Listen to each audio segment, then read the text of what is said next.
atividade, um professor de natação solicita aos seus alunos que flutuem em decúbito dorsal e um dos alunos consegue manter o rosto fora da água, mas as pernas afundam. Assinale a alternativa correta que explique o que está ocorrendo. A correta é a alternativa B. A criança tem flutuabilidade positiva, senão ela não conseguiria manter a cabeça fora da água.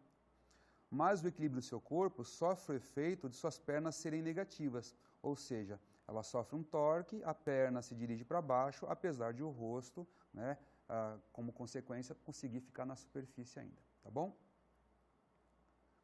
Vamos ao próximo assunto, que é a hidrodinâmica. Então, nós vamos falar um pouquinho de propulsão, de braços, de pernas, de resistência ao deslocamento e como minimizá-la. Então, a hidrodinâmica é a parte da física que estuda o movimento dos corpos na água. Então, enquanto a hidrostática, né, assistia ao equilíbrio, a hidrodinâmica em relação à movimentação. Esses conceitos são importantes, pois influenciam diretamente o deslocamento do nadador. Então, a hidrodinâmica envolve também outros corpos, como objetos, como barcos, né, e fluxo de água também, fluxo de líquidos. No nosso caso, a aprendizagem de natação é o deslocamento do corpo humano na água. Um professor com esse conhecimento poderá aplicá-lo para melhor rendimento. Então, o primeiro aspecto é o aspecto da propulsão. A propulsão é a aplicação de força na água para você obter deslocamento.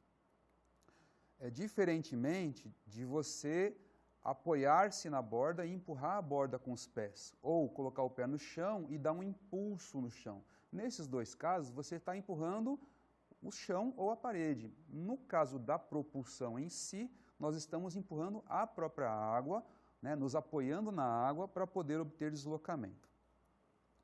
Ao impulsionar a água para trás, o nosso corpo é impelido para frente, né? É a terceira lei de Newton. Existem alguns outros aspectos pormenorizados, mais aprofundados, que você pode também considerar, né? Mas aqui nós vamos nos ater um pouquinho mais a esse aspecto mais simples. A trajetória dos membros vai diferir, né, nas formas rudimentares da natação, né, de você aprender a nadar, e também nos próprios nados formais. Então, dependendo da forma como que você executa a alavanca de braço ou executa o movimento de perna, você vai obter diferentes reações da água, né, em termos de velocidade, de ângulo, de amplitude de movimento, e com isso você vai impulsionar o seu corpo à frente. Em primeiro lugar, vamos pensar um pouquinho na propulsão dos braços. Não só nos nados formais, mas também naquelas formas mais elementares de você se deslocar, né, trabalhando com o braço na água, puxando a água sem necessariamente cumprir um estilo formal, você vai aplicar força por meio de alavancas. Então você vai aplicar força na palma da mão, por exemplo, né, empurrando a água para trás, com alguns gestos angulares, e com isso conseguir empurrar o seu corpo para frente. Esse é o princípio básico da propulsão de braços. Nos nados formais, os gestos das braçadas e das pernadas vão ser limitados ou permitidos por características das regras dos nados. E isso vai diferenciar bastante a forma pela qual o nadador vai atuar para conseguir deslocamento. A gente vai conseguir analisar depois a braçada do crawl, do borboleta, do costas, do nado de peito, e vai ver a possibilidade de atuação em cada uma delas, em cada uma desses nados, para que você obtenha deslocamento, seguindo as regras de cada estilo. Mas a gente não está falando de regra ainda, né? Então, basicamente, a forma pela qual você consegue fazer um gesto para empurrar a água para trás é a forma pela qual você vai obter esse deslocamento à frente. Também é importante notar que o gesto pode apresentar diferença entre os nadadores, né? Então, mesmo você considerando dois nadadores nadando um mesmo estilo, nadadores bons, eles vão ter diferenças de movimentos de braço, por exemplo, que não vão cumprir exatamente o mesmo percurso. Isso se deve a diferenças individuais, né? Por exemplo, fator técnico, comprimento do membro em relação ao comprimento do corpo ou do tronco, proporção de massa muscular de um nadador para outro, do ombro em relação ao braço, do braço em relação ao antebraço e assim por diante. Velocidade da prova, se é um nado mais relaxado, um longo, ou se é um nado de velocidade alta. Então, tudo isso vai influenciar, né, a trajetória, né, para que a pessoa consiga aplicar força com a máxima eficiência. Isso a gente vai ver quando estiver aí analisando os nados formais. Já na propulsão de pernas, a gente tem também a característica de você impulsionar a água para obter deslocamento. Antes mesmo de passar para os nados formais, né, movimentos de pernas, por exemplo, num nado de cachorrinho, em que você faz um gesto que não é um gesto de nado formal, mas é um gesto que consegue impulsionar a água para trás. Da mesma forma, você impulsiona o seu corpo para frente. Não necessariamente você precisa aprender a nadar crawl, aprender a nadar costas, para você conseguir se deslocar, né? Nados que não são os nados formalizados, você consegue também obter deslocamento através do mesmo mecanismo de propulsão. Nos nados crawl de costas e de borboleta, propulsão de pernas é gerada no movimento antero-posterior na vertical. No nado de peito, a propulsão predominante é realizada também no plano horizontal. Também é uma forma de você conseguir fazer movimentos. Então, você vai ver diferenças entre os nados, né? Em alguns dos nados, você vai fazer movimentos que são na vertical, enquanto o nado de peito, você faz movimentos num plano horizontal mais característico. E também você consegue obter deslocamento. É a forma pela qual você aplica que vai desenvolver a característica do seu deslocamento.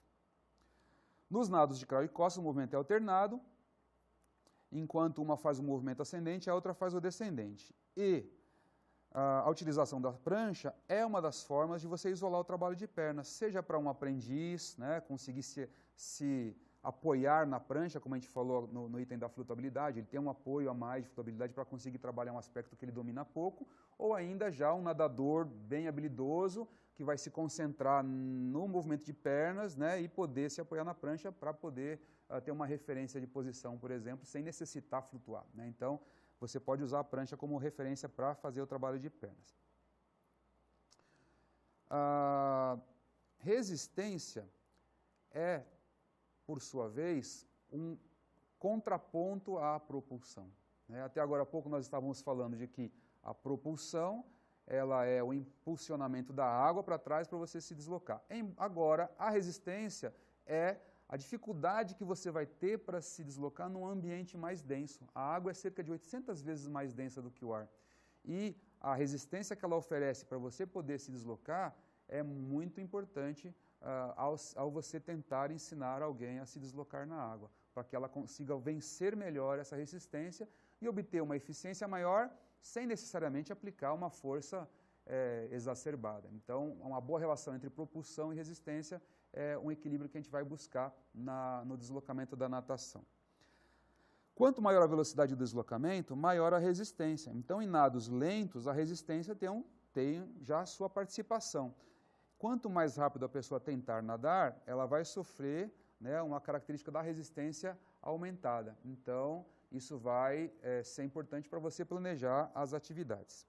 A resistência pode ser dividida em 3 categorias para a nossa abordagem de ensino de natação: resistência frontal, resistência de fricção e resistência de esteira. Resistência frontal é aquela que o nadador precisa vencer à sua frente, rompendo uma parede de água parada. Então, quando a pessoa tenta se deslocar, é como se ela encontrasse paredes de água à sua frente. Ela precisa vencer, precisa romper, precisa passar por essas paredes e, com isso, avançar. Então, aquelas moléculas de água que estão estacionadas à sua frente precisam deixá-lo passar, e essa resistência, representada pelas setas aí do nadador, setas vermelhas, é a resistência frontal, né? As moléculas de água paradas à sua frente. Ao aplicar força na propulsão, ele vai precisar deslocar essas moléculas e passar por entre elas, e essa resistência é considerável. A resistência frontal pode ser diminuída com um alinhamento horizontal e vertical. É uma posição que a gente chama de streamline, uma posição alinhada, tanto verticalmente, não deixando a perna afundar demais, quanto também horizontalmente, não deixando o corpo pender para um lado ou pender para o outro. Se você olhar aqui para essa caneta, se ela estiver furando a água em deslocamento, você vai conseguir diminuir a resistência. Se isso aqui fosse um nadador, e esse nadador, por causa do seu baixo controle corporal, né, de posição corporal, ele acaba deixando a perna afundar, ele vai ter uma resistência frontal aumentada para conseguir se deslocar. Se ele conseguisse colocar o corpo dele numa posição horizontal, ele vai ter, né, o que a gente chama de uma posição streamline, uma posição mais alinhada, e diminuindo à frente a água que ele precisa transpassar. Então, com isso, facilita e diminui o esforço que ele precisa aplicar para se deslocar. A segunda abordagem da resistência é a resistência de fricção. Resistência de fricção, ela é notada na passagem da água ao longo do corpo do nadador.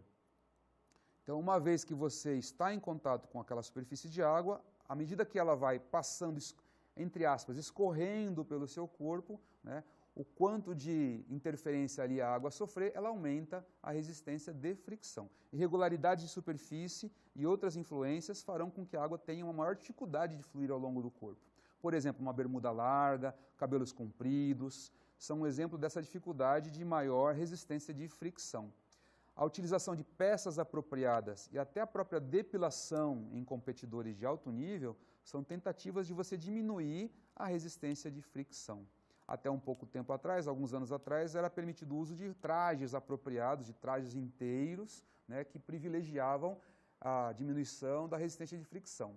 Para poder igualar o acesso dos materiais a todos os competidores, esses trajes foram controlados e com isso, né, a característica é a mesma, você precisa dar um bom fluxo de água enquanto ela passa pelo seu corpo, né, e com isso diminuir a resistência de fricção.